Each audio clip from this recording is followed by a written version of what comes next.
हुँ। देखो, ये जो पूरी बहस हुई है ये आस्तिक बनाम नास्तिक बहस थी। मौलाना आस्तिक हैं, एक धर्म को मानने वाले हैं।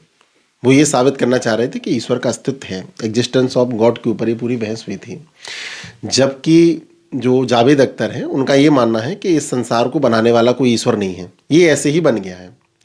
और मौलाना जी ये साबित कर रहे थे कि नहीं, ऐसे नहीं बना है। और जावेद जी ये कह रहे थे कि नहीं, ये जो है अपने आप क्रिएट हो गया है, इसको बनाने वाली कोई शक्ति नहीं है। बनाने वाली जो शक्ति है वही गॉड है, तो वो गॉड नहीं है, ऐसा ये कह रहे थे। दोनों के बीच बहस हुई और दोनों ने ही अपने अपने तर्क, वितर्क और कुतर्क दिए। तर्क के जवाब में जो दिया जाता है एक विपरीत तर्क, वो वितर्क है। लेकिन जब बहस को डाइवर्ट करने के लिए कोई एक नई बात ऐसे छोड़ दी जाए जिसका उस परिप्रेक्ष्य से कोई लेना ही देना ही नहीं है, तो उसे अपन कुतर्क बोलते हैं। तो पर्याप्त कुतर्क भी दिए गए। इसी कारण से ये बहस कोई समाधान तक तो नहीं पहुंच पाई। लेकिन अगर ये बहस तर्क और वितर्क पर भी आधारित होती, तब भी समाधान तक तो नहीं पहुंच सकती थी। समाधान तक इसलिए नहीं पहुंच सकती थी कि क्योंकि जो दोनों लोग हैं अपनी अपनी बातों पे जो अड़े हुए हैं, वो सिर्फ बातें उनके अनुभव से तो बिल्कुल नहीं आई हैं।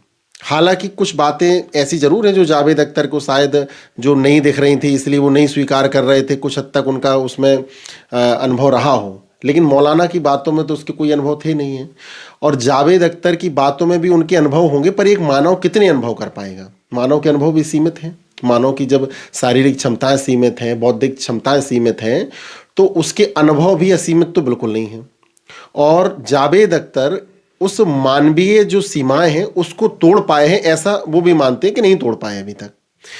तो वो ये जो बहस कर रहे थे कि ईश्वर नहीं है और मौलाना ये कह रहा था कि ईश्वर है, तो दोनों ही बहसों में एक ही कारण हो सकता है जो परिणाम तक पहुंचा पाता, वो ये है कि दोनों ने ही ब्रह्मांड के पूर्ण अस्तित्व को जान लिया हो। क्योंकि जब आपने ब्रह्मांड के पूरे अस्तित्व को जान लिया है, तभी आप ये कह सकते हो कि ये संसार आखिर बना तो बना कैसे। आपने नहीं जाना और आप ये कह रहे हो कि नहीं, इसको बनाने वाला है। आपने दूसरा पक्ष जो है उसने भी नहीं जाना और वो ये कह रहा है कि नहीं, इस संसार को कोई बनाने वाला नहीं है। ये दोनों ही बातें सिर्फ उनकी अहंकार का द्योतक थी, यानी वो एक बात को मानते हैं और उस बात को प्रूव करना है। ऐसा नहीं है कि वो ये बात जानते हैं। अब एक तरफ जावेद अख्तर ये कहते हैं कि मैं जो बातें देखता हूं और जो मैं अपने विवेक से और बुद्धि से जो समझ पाता हूं, केवल उसी को स्वीकार करता हूं, और दूसरी तरफ वो ये कहते हैं कि इस संसार को बनाने वाला कोई है ही नहीं है। इसका मतलब ये है कि संसार के संपूर्ण सत्य को जावेद अख्तर जान चुके हैं। दूसरी तरफ मौलाना ने जो तर्क दिए हैं कि ब्रह्मांड को बनाने वाला एक ईश्वर है, उसके तर्क भी उसके जो शिक्षा थी, जो धार्मिक शिक्षा थी, उसी पे आधारित थी, और थोड़ी बहुत जो उसने यहाँ वहाँ से वैज्ञानिक बातें सुनी हुई थी, उनको वो यहाँ वहाँ फिट करने की कोशिश करके अपनी बात सिद्ध करना चाह रहा था। यानी दोनों की ही बातें संपूर्ण सत्य को जानने के बाद कही गई हो, ऐसा बिल्कुल नहीं है। यानी दोनों ही केवल अपने अहंकार की पुष्टि के लिए, अपनी बात सिद्ध करने के लिए कुतर्क दे रहे थे। किसी कुतर्क ज्यादा कुतर्क थे, किसी के थोड़े से कम कुतर्क थे, पर थे दोनों के ही कुतर्क, क्योंकि दोनों की ही बातें उनके अनुभव पर आधारित तो बिल्कुल नहीं थी। अब प्रश्न ये उठता है कि ईश्वर इस संसार को बनाने वाला है या ये संसार स्वतः ही अपने आप बन गया है? पर बात यह है कि ईश्वर है अथवा नहीं है, इस संसार को बनाया आखिर ईश्वर ने है या ये अपने आप बन गया, ये बहस बहुत बात की है। पहली बात तो ये कि हम इस संसार में हैं। अब हमारे पास ऐसे क्या साधन हैं जिन साधनों का प्रयोग करके हम उस सत्य को खोज सकते हैं? क्योंकि जहां से आप मान लेते हो वहां से आपकी खोज बंद हो जाती है। आप अगर ये मान लो कि ये संसार को ईश्वर ने बनाया है, आपकी खोज बंद हो जाएगी। आप ये मानो कि इस संसार को ईश्वर ने नहीं बनाया है, अपने आप ही बन गया है, तो भी आप खोजने का प्रयास नहीं करोगे। फिर किसे खोजोगे आप? जब कोई बनाने वाला ही नहीं है तो खोजना किसे है? या जब आपको बनाने वाले के बारे में पता ही चल गया तो भी आप नहीं खोजोगे। तो दोनों ही बातों में आपकी खोज समाप्त हो जाती है। इस खोज का केवल एक ही परिणाम हो सकता है, वो ये है कि जब तक ये खोज सत्य पर आधारित नहीं होगी, आपके अनुभव पर आधारित नहीं होगी, आपकी क्षमताओं के विस्तार के परिणाम स्वरूप ये खोज आपको नहीं ले जाएगी, तब तक जो है इसके परिणाम इसी तरीके से भ्रामक होंगे। तो मूल बात यह है कि ईश्वर है या नहीं है, ये हमें नहीं पता। न ये जावेद अख्तर को पता है, न मौलाना को पता है। दोनों ही अपने अहंकार की पुष्टि के लिए कुतर्क जरूर दे सकते हैं, पर दोनों को ही नहीं पता। हमें पता क्या है? हमें ये पता है कि हमारा अस्तित्व है, और हमें ये भी पता है कि अस्तित्व शायद एक दिन मिट जाएगा, क्योंकि अभी तक जो हमारे अनुभव रहे हैं हमारे पूर्वजों का मिटता आया है।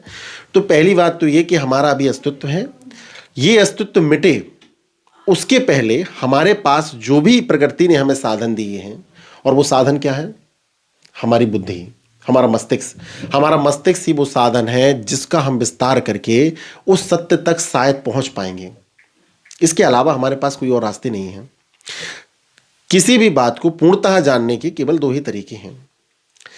एक तो ये कि हमें उसको इंटरनली जाना है, और दूसरा हमें एक्सटर्नली जाना है। यानी हमें इस ब्रह्मांड में बिल्कुल निम्नतम स्तर तक जो है वहां तक पहुंचना है। और निम्नतम स्तर इसका क्या है? वो है स्वयं के अंदर झांकना। और इसका बाह्यतम स्तर क्या है? इसकी संपूर्ण परिधि को जान लेना। तो हमें अपने आंतरिक संपूर्ण स्वरूप को समझना है। उसके लिए केवल हमें एक ही उपाय कर पाना है, वो है हमारे मस्तिष्क का संपूर्ण विकास। जैसे ही हम अपने मस्तिष्क का संपूर्ण विकास करेंगे, आप अपने भीतर के सत्य को पहचान जाओगे। जब आप अपने भीतर के सत्य को पहचान जाओगे, आप अपनी क्षमताओं को एक्सट्रीमली एलेबोरेट कर पाओगे। तो आप ये देख पाओगे कि शायद धीरे धीरे ये संभव हो पाएगा कि जहां ब्रह्मांड की संपूर्ण परिधि को भी एक समय मानव समझ ले, और जिस समय मानव संपूर्ण परिधि को जान लेगा, इस ब्रह्मांड के सत्य को समझ जाएगा। यानी इस ब्रह्मांड के सत्य को केवल बातों के द्वारा तो बिल्कुल नहीं समझा जा सकता। इसको समझने के केवल यही तरीके हैं कि एक तो हमें आंतरिक रूप से अपने आप को पूर्णता से समझना है। वो निर्भर करता है हमारे मस्तिष्क के संपूर्ण विकास के ऊपर।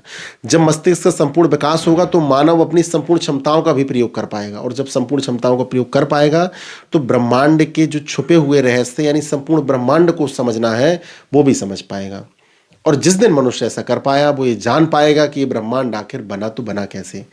ये भी संभावना है कि जो हम जाने वो इस बात से बिल्कुल परे हो जिस बहस में आज हम पड़े हुए हैं। यानी ना तो इस ब्रह्मांड को बनाने वाला कोई हो, और ना ही ये ब्रह्मांड स्वतः बना हो। क्या पता कि सत्य कुछ ऐसा हो जो हमारी कल्पनाओं से बिल्कुल परे हो, क्योंकि अभी जो हम सोच पा रहे हैं वो सिर्फ हमारा जो अभी सीमित ज्ञान है उसके आधार पर ही जान पा रहे हैं। शायद सत्य इन बातों से बिल्कुल एकदम उलट हो।